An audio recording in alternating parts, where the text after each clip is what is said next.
Сәлеметсіздер ме балалар? Бүгін бізде сауатташу сабағы. Бүгінгі сабақтың тақырыбы ертегілер еліне саяхат. Г дыбысы мен әрпі. Сабақ бастамас бұрын шаттық шеңберін құрамыз.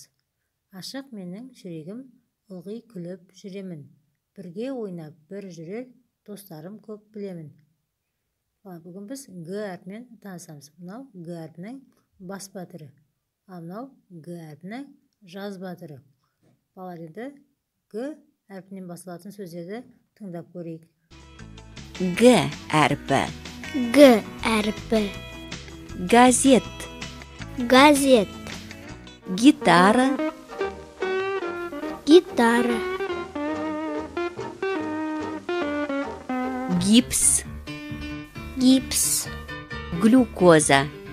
Глюкоза. Гематоген. Гематоген. Гүл салғыш. Гүл салғыш. Гүл. Гүл. Глобус. Глобус.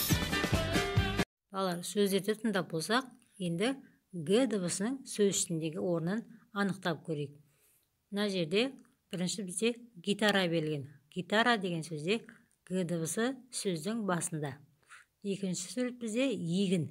Егін деген сөзде Г дыбысы сөздің ортасында. Одан кереге. Кереге деген сөзде Г дыбысы сөздің ортасында кездесіп тұр. Сонымен балалар, Г дыбысы дауыссыз дыбыс, сөздің басында және ортасында кездеседі. Сөздің аяғында кездеспейді. Г әрпі біздің кешегі өткен Ғ әрпіне ұқсайды екен. Екеуінің айырмашылығы тек Г әрпінің белінен сызылмайды. Енді кітапты ашып тапсырмаларға қараймыз. Мына жерде бізде бірінші тапсырма суретте бейнеленген кейіпкерлерді ата дейді. Бұл жерде бізге мультфильмдер берген. Бірінші Балақай және Карлсон мультфильмі. Одан кейін Саяхатшы Бақа мультфильмі.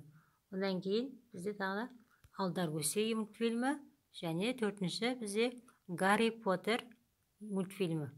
Осы мультфильмдер ішінен саған қай мультфильм ұнайды? Суреттен Г дыбысы естілетін сөздерді ата дейді. Бұлардың бәрі ертегі. Ертегі сөзіндегі Г дыбысы нешінші буында тұр? Ертегі деген сөзді буынға бөліп, Г дыбысының нешінші буында тұрғанын анықтап табамыз. Одан кейін екінші тапсырмада құртағандар туралы ертегідегі ергежейлілер нешеу дейді, белгіле. Мына жерде бізге ергежейлілер туралы ертегі берілген. Ол ертегіде ергежейлінің саны нешеу? Соны табамыз. Мына жерде 7, 8, 9 сандар берілген. Қай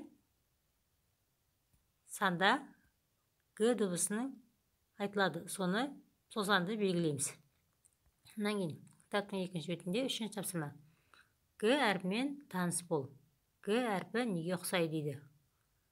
Қауіп төнсе қалт етпей, тыңдайды құлақ сап. Тұмсығы мен мойны қалыпты ғой Г-ге ұқсап дейді. Мынау қандай құс?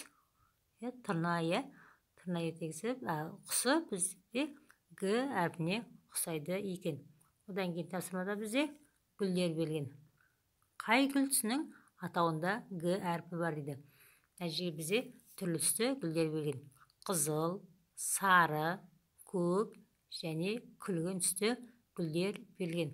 Осының ішінде қай түсті гүлде Г әрпі бар? Және сол сөзді буынға бөлеміз. Бұларды болғаннан кейін балапан дәптердегі Г әрпін бастырып жазамыз. Дәптермен жұмыс жасаймыз. Дәптерге Г әрпінің бас әрпін, кіші әрпін және Г әрпіне қатысты сөздерді жазып шығамыз. Осымен бүгінгі сабақ аяқталды. Назарларыңызға рахмет. Сау болыңыздар.